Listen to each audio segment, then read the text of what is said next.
Hi, my name is Fatima Bhutto and I'm a writer. Political dissent to me is absolutely essential to what I do as a writer, but it's also absolutely essential to me as a person. I cannot imagine feeling fully formed as a human being without the notion of dissent.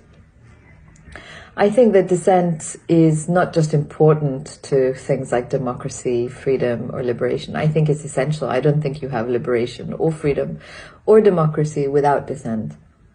People tend to think of democracies as places where, every 5 years or 4 years they call you up for an election. There are plenty of countries in the world that do that. India, Pakistan, Israel, all these countries have elections. What they don't really have are spaces for dissent. And by that, I mean dissent that is allowed every single day against everything all the time. That to me is what democracy looks like. They don't just call you up once every 4 or 5 years, but they have the strength and the space to hold dissent, a wide range of dissent, every hour of every day, always. In Pakistan, there's wonderful history and heritage of dissent. Under the CIA-backed dictatorship of General Zia-ul-Haq, newspapers had to submit to twice daily censor checks.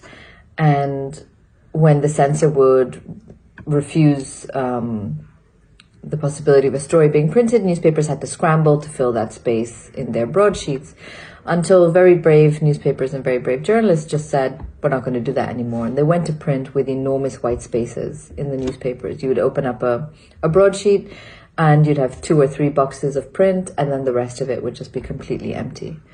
The censors, obviously, and the dictatorship didn't like that at all, and they started to insist that newspapers had to have spaces filled. They couldn't just go to print with empty boxes.